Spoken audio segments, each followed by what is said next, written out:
Assalamualaikum warahmatullahi wabarakatuh. Bagi mahasiswa semua ya, semangat selalu. Semoga selalu mendapatkan selalu sehat dalam kondisi kita yang hari ini, apalagi yang ikut aksi ya. Semoga selalu sehat, tetap jaga protokol COVID-nya, tetap jaga protokol kesehatannya. Ini menjadi penting buat kita bersama ya. Jangan sampai nanti terlatih semuanya pada sakit dan itu berisiko buat kita semua. Oke, kita masuk hari ini mata kuliah kita pertemuan berapa itu? 4 ya.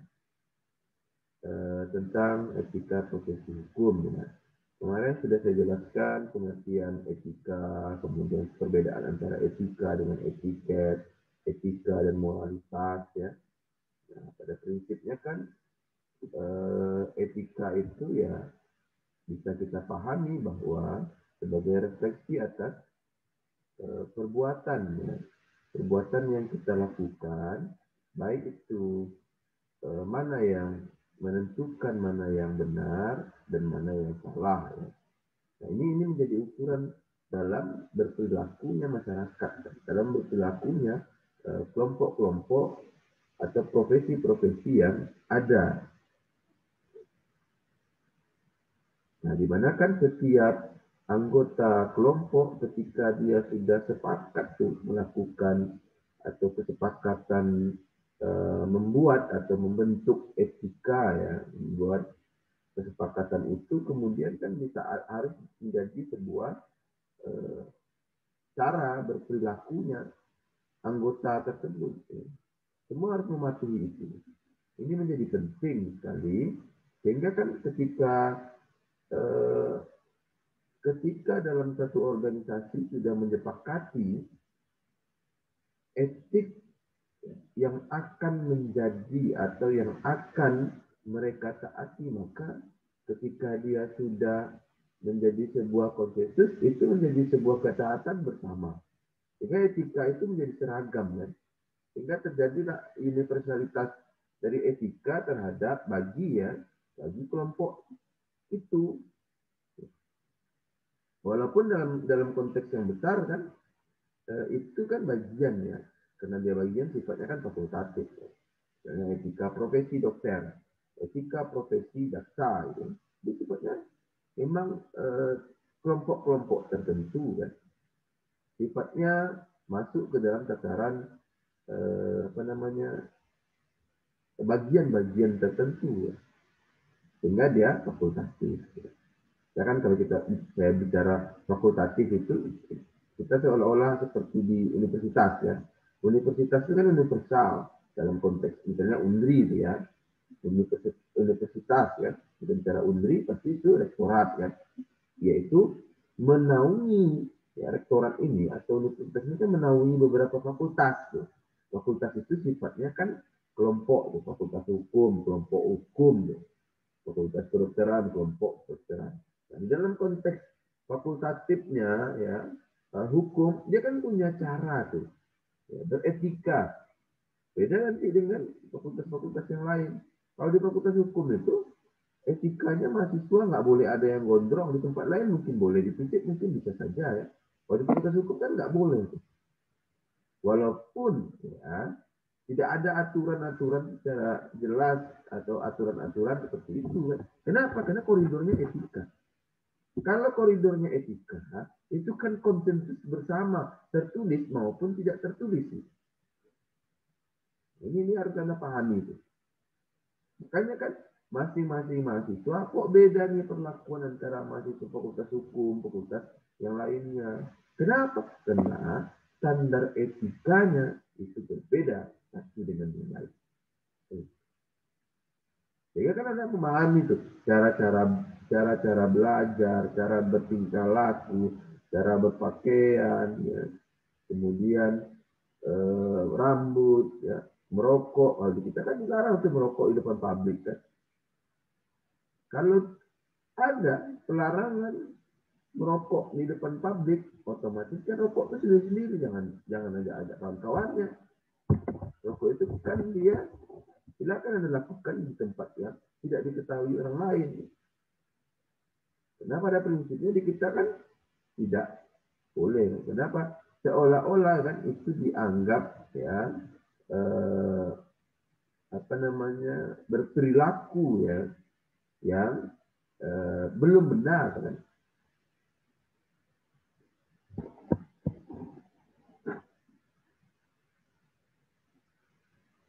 Kemudian kita kan kemarin sudah bicara ke sumber etika ya. Kemudian kita juga bicara apa sih etika itu sendiri. Nah, hari ini kita masuk nih sanksi pelanggaran etika. Karena memang berbicara sanksi ya, etik itu kan sanksinya dia tidak sama seperti sanksi di hukum ya. Dia berbeda. Sanksi etik dengan sanksi hukum itu nggak sama. Sanksi hukum jelas aturannya, ya, jelas unsur-unsurnya, kemudian jelas pula ya, sanksinya. Beda dengan etika. Etika itu kan dia tidak disebutkan apa sanksinya, enggak. Kenapa? Karena etik itu pelanggaran-pelanggaran etik, ya, berarti kan di sana kan bukan hukuman etik ya, beda. Tapi dia disebut dengan pelanggaran etik, bukan sanksi hukum, tapi sanksi pelanggaran etika. Bagi Anda yang sudah ya di fakultas tadi misalnya, bagi kita sudah sepakat tuh, sudah konsensus tuh bahwa etika yang baik itu nggak boleh ada rambut panjang.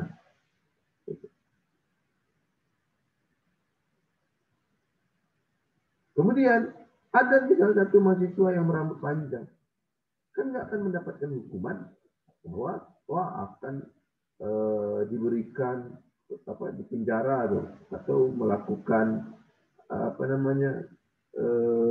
hukuman misalnya di tempat masuk, kan nggak ada. Tapi dia biasanya bagi mereka yang melanggar etika itu kan masyarakat umum tuh atau sosial tuh yang menentukan ya, pelanggaran itu, yang memberikan pelanggaran itu. Baik itu skalanya kan relatif, yang kecil maupun yang besar. Bahkan ada kan bagi mereka yang melanggar sanksi atau aturan-aturan etika satu kampung, konsekuensinya kan ada juga yang diusir dari kampung tuh. Itu kan besar juga.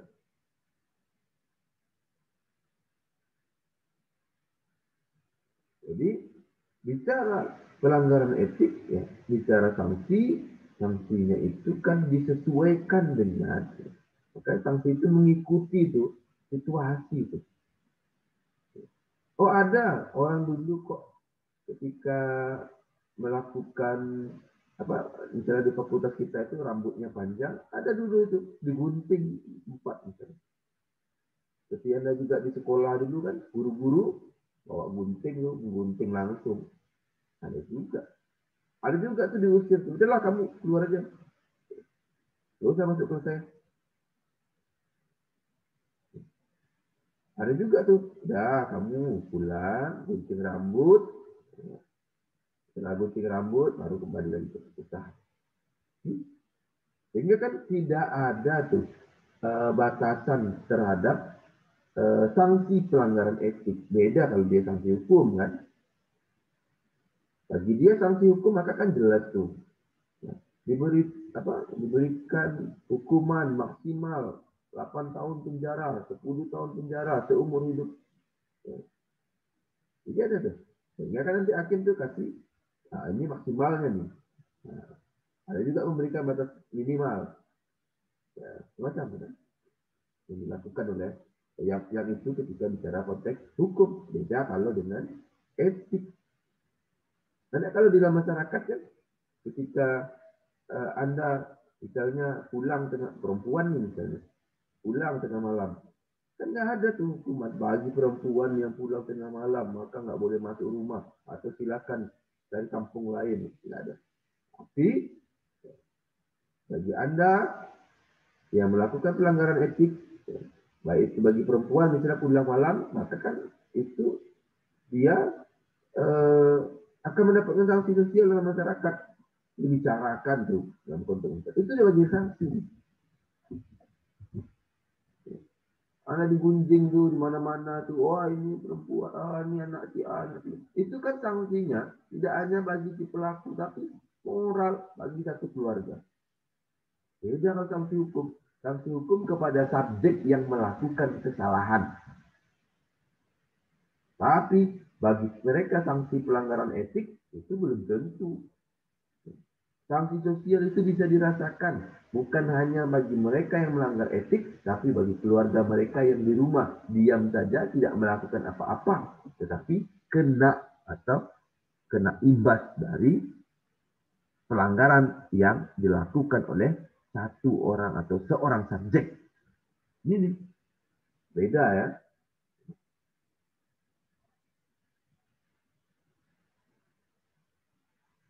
Kemudian ada jenis-jenis etik kan. Ada yang pertama itu kan etika umum kan. Ini etika umum, etika yang bersifat universalitas, ya, universal, di mana berisi prinsip serta moral dasar. Berisi prinsip serta moral dasar. Bahwa pada prinsipnya, pada dasarnya kan gitu. Kenapa dia bicara etika umum? Kenapa? Karena di mana-mana pada prinsipnya sama. Di mana-mana sama. Kalau dia etika umum. Tidak ada perbedaan. Misalnya, bicara tentang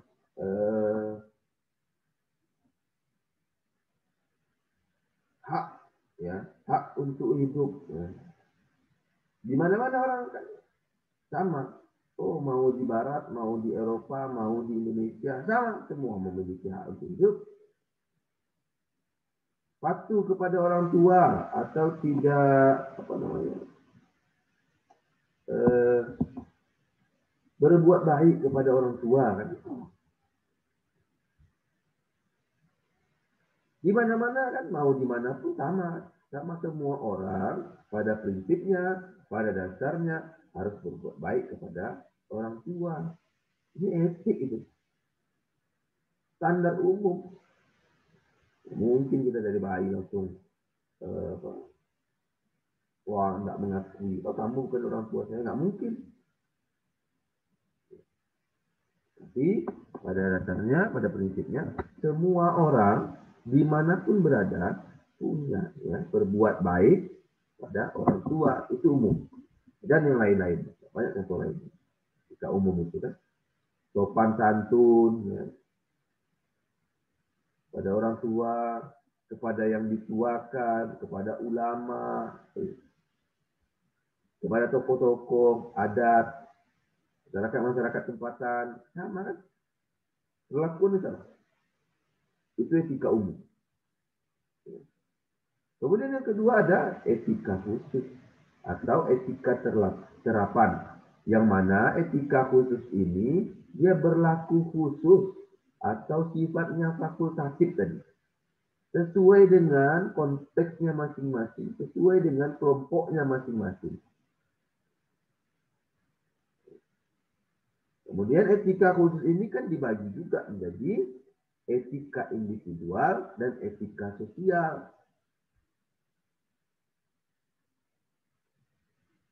Etika individual dan etika sosial. Ada yang memang kategori individunya etikanya begini. Ada yang orang lain kan berbeda dengan kita. Kemudian etika sosialnya juga kelompok masyarakat Indonesia dengan kelompok masyarakat Barat kan prinsip-prinsip dan etikanya kan berbeda. Oh di Barat memang patuh kepada orang tua, tetapi kalau sudah besar anaknya kan dilepas, dibiarkan. Di kita nggak bisa. Sampai akhir hayat tetap sama-sama keluarga. Ini memang ada perbedaan. Jadi nggak bisa kita samakan. Nah, makanya kan etika itu ada yang dia bisa disamakan secara universal, ada yang dia memang berbeda. Kenapa? Karena watak manusia, sifat manusia, pengalaman empiris manusia itu berbeda satu dengan yang lainnya. Sehingga ini mengakibatkan terciptanya perbedaan-perbedaan antara satu dengan yang lainnya. Kebudayaan juga masuk ke dalam konteks membedakan antara etik kita sesama Indonesia, etika orang Batak, etika orang Jawa beda. Orang Jawa ketika kena injak kakinya, ya, Mas, ini sudah kena injak ini. Mas, mohon maaf Mas, kaki saya terinjak. Bicaranya masih pelan-pelan, masih baik. Ya, beda kalau sama orang Sumatera secara keseluruhan kan. Atau apalagi orang Batak. Wah, langsung emosi. Ya. Apalagi kalau orang kita tengok-tengok sedikit apa langsung sudah berubah. Jadi beda kan. Apa? Melihat orang dengan dalam apa etikanya nggak boleh lihat orang lama-lama kan. Apalagi lihatnya sinis tuh. Walaupun sinis lama dianggap sinis. Itu kan etik itu. Jadi kemudian kan dalam konteks selanjutnya kita akan bicara tentang aliran-aliran yang ada di dalam etika. Ya. Apa saja aliran-aliran yang ada dalam etika? Yang pertama, aliran pemikiran etika berdasarkan teori empiris. Apa itu? Berarti kan kalau bicara teori empiris, berarti bicara tentang pengalaman-pengalaman, di mana etika itu diambil dari pengalaman manusia, pengalaman subjek. Kemudian apa? Kemudian pengalaman-pengalaman itu dirumuskan dalam bentuk konsensus. Oh, pengalaman saya ya dengan pengalaman Anda berbeda. Oh, saya mungkin hidup dalam konteks keluarga yang kurang berkecukupan misalnya. Anda berkecukupannya beda. Oh, saya hidup dalam konteks masyarakat Melayu, Riau misalnya. Oh, Anda mungkin selama ini hidup dalam komunitas masyarakat Jawa. Ada yang Kalimantan, ada yang Maluku, ada yang Aceh. Beda-beda dia. Sehingga pengalaman-pengalaman kita itu semua digabungkan ya, atau disepakati mana nih kita ketika berinteraksi ini, mana nih yang mau kita gunakan. Oh, boleh di hasil social engineering misalnya, rekayasa sosial itu kelompok gitu. Kemudian yang kedua, itu aliran pemikiran etika berdasarkan teori rasional. Berarti apa? Menggunakan logika, rasionalitas dari manusia itu sendiri. Sehingga apa? Manusia menentukan mana yang baik, mana yang buruk berdasarkan penalaran atau logikanya masing-masing. Tidak semua etika umum itu yang ada dalam masyarakat itu sesuai dengan etik. Misalnya kita kan, oh jangan tunjuk tuh kuburan misalnya. Kalau ditunjuk tuh bengkok jadinya. Ya. Walaupun sebenarnya di balik itu kan penghormatan terhadap orang yang meninggal kan, nggak boleh tunjuk sembarangan kan. Tapi kan itu nggak rasional tuh. Ya. Makanya bagi mereka-mereka yang beraliran pemikiran etika berdasarkan teori rasional, dia nggak pakai yang kayak begitu. Tetap menggunakan logika dan penalaran, ya.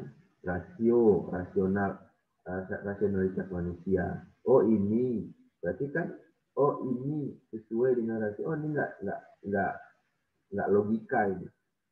Nah, jadi yang logika pengalaman empirik tadi, kalau pengalaman empirik boleh itu diterima mana yang rasio, mana yang logik, mana yang ilogik masih diterima berdasarkan teori empiris pengalaman manusia kan. Tapi kalau berdasarkan rasionalitas belum tentu. Oh dipilah lagi, yang ilogik itu disampingkan, kemudian yang logik itu yang kemudian digunakan. Kemudian yang ketiga ada berdasarkan teori intuitif atau intuisi ya. Di mana berdasarkan manusia itu secara naluriah atau otomatis mampu membedakan hal yang baik dan buruk. Intuitif atau intuisi itu kan datang itu dari dalam tuh. Ya. Ukurannya apa? Hati nurani. Karena hati nurani kita bisa membedakan kemana yang baik, mana yang buruk, walaupun tanpa ada rasio, tanpa ada pengalaman empiris ya, kita sudah bisa membedakan itu. Perbuatan ini benar dilakukan, perbuatan ini, itu kan tidak ada filter tuh di dalam intuisi kita tuh. Tidak ada filter tuh. Wah ini nggak baik nih. Wah ini ngambil barang orang lain nggak baik tuh.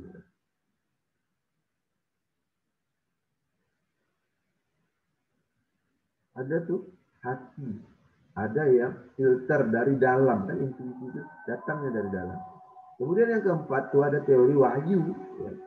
Ketentuan baik dan buruk itu didatangkan atau dalam konsep dari Tuhan yang Maha Kuasa. Nah ini kan teori-teori teologis atau keagamaan, bahwa etika itu ditentukan di dalam etika keagamaan atau di dalam etika yang diturunkan wahyu oleh Tuhan yang Maha Kuasa, misalnya kitab-kitab suci. Jadi etika itu patokannya ke sana. Etika itu bicara berperilaku dengan sesama, itu ukurannya di sana.